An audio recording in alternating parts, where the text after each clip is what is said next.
Alors, pour commencer, si je vous dis, d'accord, écoutez bien ce que je vais vous dire, la langue française est immortelle à cause qu'elle est grave mortelle. D'accord, si je vous dis ça. Est-ce qu'il y a quelque chose qui vous choque dans ce que je viens de vous dire? Maintenant, si je vous dis qu'à cause que c'est du français classique, et pas du tout du français relâché, et que si je vous apprends aussi que, par exemple, Descartes a utilisé dans ses ouvrages plus de 240 fois la forme à cause que.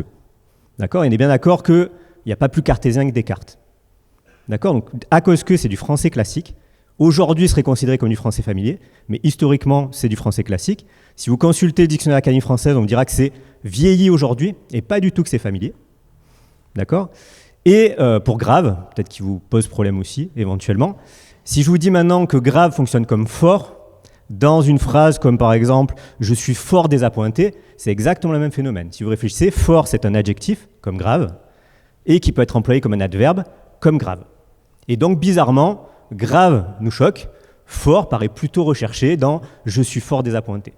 Voilà, donc là, vous allez voir que le voyage que je vais vous proposer vous permettra de relativiser pas mal d'idées reçues qu'on a sur ces questions-là, notamment en termes générationnels. Alors pour commencer, je vais me présenter, donc je suis linguiste. Alors qu'est-ce que ça veut dire linguiste? Linguiste, ça veut dire quelqu'un qui travaille de manière scientifique sur le langage. D'accord? Encore une fois, je n'ai pas d'idée reçue, je ne dis pas c'est bien ou c'est mal, j'observe comment les gens utilisent, je regarde l'histoire de la langue et je vous dis ce mot-là est apparu à telle date, disparu à telle date et éventuellement aujourd'hui peut être considéré comme familier. Voilà. D'autres l'ont critiqué avant moi, des illustres critiques pour le coup, donc notamment Victor Hugo, qui se moquait justement de ce discours-là. Je vous fais une petite citation rapide. Donc vous imaginez à l'Académie française, donc Victor Hugo y allait régulièrement, et il a un débat avec ses collègues académiciens, donc il dit, donc moi c'est Victor Hugo, qui dit, donc Monsieur Cousin m'ayant adressé une observation personnelle, je lui ferai observer à mon tour que son opinion n'est à mes yeux qu'une opinion et rien de plus. J'ajoute que selon moi, mouvement de la langue et décadence sont deux, il faut bien distinguer. Rien de plus distinct que ces deux faits, le mouvement ne prouvant en aucune façon la décadence. La langue, depuis le jour de sa première formation, est en mouvement.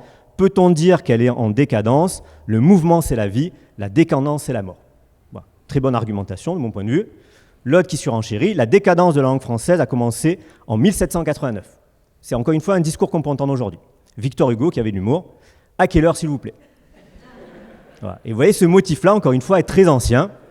Et Victor Hugo se moquait déjà en disant, expliquez-moi exactement à quel moment ça s'est passé pour situer l'heure. Alors on voit bien le motif politique, derrière évidemment la Révolution française. En d'autres termes, et donc là je vais reprendre un autre philosophe des temps modernes, Orelsan encore une fois, dans la même chanson, toutes les générations disent que celle d'après fait n'importe quoi. Et clairement, c'est l'idée qu'on a de ces questions-là. Alors, morale de l'histoire, et là je vais m'auto-citer, une citation personnelle, on ne défend pas une langue en culpabilisant celles et ceux qui la parlent. C'est une manière très bizarre, pour le coup, de défendre la langue. Alors maintenant, je vous prends des exemples, notamment dans le dictionnaire Académie française, vous ne le savez sans doute pas, mais le mot pamphlet, c'est un anglicisme. D'accord? C'est écrit dans le dictionnaire lui-même, 1835. Le mot pamphlet, qui est un mot plutôt recherché, qui ferait plutôt surveiller, pas comme grave ou pas comme à cause que aujourd'hui, est un anglicisme. Donc la plupart des gens n'en sont pas conscients. C'est un mot qui est plutôt vu positivement, et pourtant, c'est un anglicisme. Alors, je vous donne d'autres exemples d'anglicismes méconnus. Convivialité, compétition, écraser, humour, suprématie, vanille et voter. On est bien d'accord qu'on aurait du mal à se passer du mot voter. Et pourtant, c'est un mot qui a été emprunté historiquement à l'anglais. Mes mêmes exemples donc du Figaro, une photo du fameux salon de coiffure, le grand lavatory du métro, entre 1905 et 1915, et on est d'accord que ça a disparu. En fait, c'est devenu des salons de coiffure. C'est plus des lavatories. Donc c'est des phénomènes de mode. Et les modes sont passagères. Voilà, donc là, l'idée que je défendrai, je ne sais pas si je vous ai convaincu, c'est que clairement, c'est un motif ancien, ça on peut le démontrer, que a priori, la langue ne s'est pas dégradée depuis, elle n'a pas disparu, elle ne s'est pas détériorée, et qu'à l'heure actuelle, il y a un certain nombre d'anglicismes. Alors c'est compliqué aussi, ce serait compliqué de quantifier, de dire on en prend plus aujourd'hui qu'hier, etc. Ce serait compliqué, mais a priori, il n'y a pas un usage dithyrambique comme l'expliquait le Figaro en 1885 par rapport à aujourd'hui. On pourrait avoir les mêmes articles aujourd'hui avec des mots différents, mais de même nature. L'écriture inclusive, et donc là je vais défendre l'idée que c'est une innovation qui permet de gagner en précision. En janvier 2021, Johan Gaume de l'EPFL et Alexander Puzrin de l'ETAZ présentent une enquête scientifique qui permet de résoudre un mystère vieux de plus de 60 ans, l'affaire du col Dyatlov. Petit rappel des faits. Dans la nuit du 1er au 2 février 1959, 9 randonneurs chevronnés, tous étudiants ou diplômés de l'Institut Polytechnique de l'Oural, perdent la vie dans des circonstances étranges, ce qui a alimenté les thèses les plus farfelues, comme une rencontre avec le Yéti ou avec des extraterrestres. Revenons en 2021. L'enquête des 2 chercheurs a permis de confirmer qu'une avalanche aurait bel et bien pu causer la mort des 9 malheureux, balayant ainsi les hypothèses les plus loufoques. En écoutant ce récit entièrement narré au masculin, vous a-t-il semblé évident que l'expédition russe était mixte ? Oui, 2 femmes faisaient bien partie de l'aventure. Alors, je vous explique quel est le problème en français, mais c'est un problème linguistique qui n'est pas évident du tout à surmonter, c'est que le masculin dit générique est ambigu entre justement sa valeur générique et sa valeur spécifique. D'accord ? C'est la même forme qui est utilisée pour parler uniquement d'un groupe composé de personnes de sexe masculin et un groupe composé d'hommes et de femmes. Et ça pose des vrais problèmes d'ambiguïté linguistique. Et donc, une des raisons pour laquelle on a proposé, ou certaines personnes ont proposé l'écriture inclusive, c'était pour gagner en précision. En gros, en disant, dans certains cas, c'est des groupes mixtes, mais on ne le sait pas forcément. Dans certains cas, c'est des groupes uniquement de personnes de sexe masculin. Il y a des cas où c'est pas gênant. D'accord, on peut tolérer l'ambiguïté, c'est pas un problème. Et il y a des cas où on a besoin de précision, et donc on a besoin de dire explicitement qu'il y a des hommes et des femmes. Je vous prends un exemple tout bête. Vous faites des expériences scientifiques, vous avez besoin de catégories sociales ou de catégories genrées. Il faut dire que dans votre groupe, dans votre population, vous ne pouvez pas utiliser que le masculin. Sinon, ça manque de précision dans votre présentation des résultats. D'accord ? Donc ça pose vraiment des problèmes d'interprétation. Du point de vue global, il y a énormément de formes épicènes en français. D'accord ? Il y a un il, il y a un elle. Ce n'est pas une volonté des locuteurs ou des locutrices d'avoir inventé ces mots-là. Il y a plein de formes par ailleurs qui sont épicènes, d'accord, qui peuvent marquer à la fois le masculin, le féminin ou les deux. Et donc, encore une fois, les gens qui réfléchissent à ces questions-là se sont dit peut-être ça peut être intéressant d'avoir un pronom, y compris pour la troisième personne du singulier du pluriel, pour marquer le fait que soit c'est des groupes. Alors, il y a aussi des problèmes de définition évidemment sur le yel. Est-ce que c'est non-genré, est-ce que c'est neutre ou est-ce que c'est un autre sens ? Donc après, ça aussi, c'est à nous de nous l'approprier ou pas. Encore une fois, c'est pas une obligation. Mais voilà, il y a plein de formes non genrées en français, et donc c'est pas si aberrant que ça, même si encore une fois, je suis pas là, je l'utilise pas personnellement, mais c'est pas aberrant. Je vous prends un autre exemple, c'est vraiment, en fait, on est bombardé par ça, donc quand on fait attention, vous allez voir qu'il y a plein d'exemples comme ça. Donc ça m'arrive régulièrement de changer mes billets de train. Voilà, pour ceux qui m'ont réservé les billets, vous l'aurez remarqué. Et donc, ça m'est arrivé il n'y a pas très longtemps. Donc, j'ai reçu un message de remboursement en disant « Retard à l'arrivée 75 minutes de la SNCF, ce trajet bénéficie de la G30. » Et vous voyez, veuillez sélectionner le ou les passagers, passager S, il n'y a pas passagère. Et oui, encore une fois, ce n'est pas gênant en soi. C'est juste que si on pense au pluriel, pourquoi on ne pense pas au féminin ? C'est très bizarre. Un autre exemple, sur Facebook. Vous voyez, pareil, une alternance très bizarre. Un participant avec un S entre parenthèses, 5 intéressés avec le E entre parenthèses. Vous voyez, c'est pas du tout normalisé, c'est très bizarre. Quelque part, ça va dire quelque chose de notre manière de concevoir la langue. Mais voilà, parfois on y pense, parfois on n'y pense pas, parfois on pense au pluriel, parfois on n'y pense pas, parfois on pense au féminin, parfois on n'y pense pas.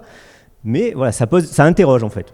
Encore une fois, moi j'utilise très peu l'écriture inclusive, j'utilise pas du tout le YEL, mais ça m'interroge en tant que linguiste. D'accord ? On voit en fait que ce qui pose problème, c'est le féminin. C'est pas l'alternance. C'est le féminin. Oui. Et là, vraiment, pour moi, ça saute aux yeux. C'est-à-dire que j'ai jamais vu personne s'élever contre le fait qu'on marquait de cette manière-là le pluriel. Jamais. J'ai jamais vu un académicien dire c'est scandaleux de mettre un S entre... donc je pourrais vous poser la question inversement. Qu'est-ce que ça veut dire pire ? D'accord ? Pourquoi on défend souvent l'idée que le français se détériorerait et comment on pourrait démontrer qu'effectivement il se détériore ? C'est la même question, mais à l'envers. Voilà, donc souvent on pose la question sous ce sens-là, en disant est-ce que le français n'empirerait pas ? Et là, la question que je pose, c'est est-ce que finalement, il ne se bonifierait pas ? Et effectivement, la première question à se poser, c'est comment on pourrait l'évaluer ? Comment on pourrait dire qu'une langue s'enrichit ou pas ? Alors, point de vue tout bête, en fait, c'est que dans l'évolution de la langue, a priori, on rajoute des mots en permanence, et donc, normalement, on a plus de mots aujourd'hui qu'il y a 100 ans. Vous allez voir comment on parlait il y a un peu plus d'un siècle. Donc, l'ouvrage en question, ça s'appelle Le français populaire, et pour vous donner une idée géographique, c'est du français utilisé majoritairement dans les rues de Paris. D'accord ? Donc c'était vraiment le français majoritaire à Paris à cette époque-là. d'accord, pas écrit surveillé, mais la manière dont les gens parlaient à cette époque-là. On supprime parce que toujours ne en langage populaire, d'accord, le ne négation, plus d'un siècle. En fait, ça fait à peu près 400 ans que le ne négation est très peu utilisé. C'est pas du tout récent, dans ne pas venir. Dégueuleby pour dégueulasse, donc ça a disparu, d'accord, c'était des usages, encore une fois, créatifs de cette époque-là. Mais voilà, cet usage-là a complètement disparu. Vous voyez, c'est pour ça que je vous dis qu'il n'y a pas de détérioration forcément. En fait, c'est passager à chaque fois, ces formes-là. Ça dépend des générations. C'est le livre à Pierre, pour le livre de Pierre. Vous voyez, c'est assez vieux aussi. Et c'était rejeté à l'époque, ça l'est toujours. Ça fait la combienième tourte qui vient nous barber aujourd'hui. Alors, tourte, à cette époque-là, en fait, c'était l'équivalent de tarte aujourd'hui. D'accord, imbécile, voilà. C'était vraiment une tourte. Vous voyez, encore une fois, on crée des formes nouvelles, mais c'est emprunté à des formes déjà anciennes. Daron, daronne, c'est très vieux. Ouais, pour le coup, ça, c'est très vieux. Donc là, ça revient. Mais en fait, c'est un perpétuel recommencement. Mais voilà, à l'époque, déjà, on l'utilisait. Micheton, homme qui paye pour des faveurs sexuelles. Aujourd'hui, on a michetonneuse, qui dérive de ça. Et oui, alors c'est assez intéressant parce que ça disparaît et ça réapparaît, on ne sait pas trop comment. C'est vraiment magique. Ouais, c'est que le mot micheton a disparu et il est réapparu sous la forme michetonneuse. Alors, un autre exemple, Michel Audiard, plutôt référence. On est d'accord ? 1968. Et pour vous, le langage se renouvelle de quelle façon? Moi, il se renouvelle que par l'argot, parce que l'autre soir, j'ai vu à la télé, par exemple, une émission avec M. Lévi-Strauss, qui est certainement un esprit distingué, je n'en doute pas un instant. Oui. Moi, je ne comprends pas une broque de ce qu'il annonce. Rien, je n'ai pas compris un mot dans l'émission, je l'ai écouté attentivement. Le langage, en principe, c'est un petit peu mon métier. Là, il parle une langue que j'ignore. Ouais, donc vous voyez encore une fois le décalage. Audiard est adulé aujourd'hui, clairement, c'est une référence. Et quand on l'écoute parler, vous voyez qu'en fait, il ne dit pas des choses très différemment de moi. Il dit, voilà, on a des manières différentes de parler. L'évolution, c'est plutôt dans ce langage-là que ça se passe. Et clairement, en fait, il est célébré pour ça. Mais vous voyez que dans les époques antérieures, on célèbre aujourd'hui, mais le langage du même type aujourd'hui n'est pas célébré. Et peut-être qu'on le célébrera dans 50 ans ou 60 ans. Vous voyez qu'en fait, c'est que des questions de génération. Alors, pour conclure, et après, si jamais vous avez du temps, on pourra continuer à discuter, je vous prends 2 citations. Une citation du début du XXe siècle, une citation du début du XXIe siècle, pour faire le transgénérationnel, pour finir là-dessus. Première citation de Marcel Proust. D'accord, vous avez vu, je sais trouver des références dans différents domaines, pas que en football. Pas que en football. Alors, Marcel Proust disait, alors parmi beaucoup d'autres choses, je l'ai mis dans ma présentation du résumé de ma communication. Donc, Marcel Proust disait dans une de ses lettres à une amie que pour défendre la langue française, il fallait l'attaquer. Alors, pourquoi il disait ça ? D'accord, un grand écrivain, et il sait très bien de quoi il parle. Il disait en fait que pour défendre la langue française, il fallait l'attaquer parce que c'est ça qui la faisait bouger, c'est ça qui la rendait vivante. D'accord, l'attaquer au sens où il faut la mener dans ses derniers retranchements. D'accord, encore une fois, œuvre littéraire. Et il poursuivait, après avoir dit ça, il disait, quand on veut défendre la langue française, en réalité, on écrit tout le contraire du français classique. Parce que c'est ça qui permet de la garder vivante. Si vous conservez la langue telle qu'elle est, en fait, elle devient comme le latin, elle devient morte. C'est-à-dire qu'elle n'évolue plus, elle n'avance plus, voilà, elle se momifie. Et donc ça pose problème. Donc, du point de vue de Marcel Proust, pour le coup, il se disait, voilà, il faut arriver à innover en langue, et c'est ça qui permettra de la défendre. Et pas du tout la conserver telle qu'elle est, ou pas du tout de répéter, rapporter, amener, etc. D'accord ? Donc déjà, il était lucide, début du XXe siècle. Alors je finis par une citation de rappeur. En préparant, je suis allé voir aussi des concerts, j'en ai profité quand j'étais ici. Donc là, c'est le rappeur Dinos, donc citation du début du XXIe siècle, il est passé il y a 2 jours. Je suis allé l'écouter. Et j'ai écouté une interview de lui dans le cadre de la francophonie, d'accord, de la semaine de la francophonie. Et il disait ceci dans une interview. Il répondait à une question. Il disait, à propos de la langue française, c'est une langue tellement riche et c'est une langue qui évolue tellement avec le temps et avec la jeunesse. Je pense qu'elle est immortelle, cette langue. D'accord, un rappeur qui disait elle est immortelle. Alors ce qui est rigolo dans cette situation-là, je vous invite à aller la voir, parce qu'en fait, la personne qui a sous-titré la vidéo et qui a titré la vidéo tout seul, la vidéo en tant que telle, en fait, elle a marqué mortel. Ce qu'elle entendait, c'est mortel. La langue est mortelle. D'accord ? C'est pour ça que j'ai commencé avec grave mortel. Parce que, et vraiment, on comprend très bien qu'il dit elle est immortelle, et la personne a compris elle est mortelle. D'accord ? Au sens, elle est trop bien. Alors qu'il a clairement dit elle est immortelle. Voilà. Et donc là, je trouvais ça plutôt bien comme citation de fin.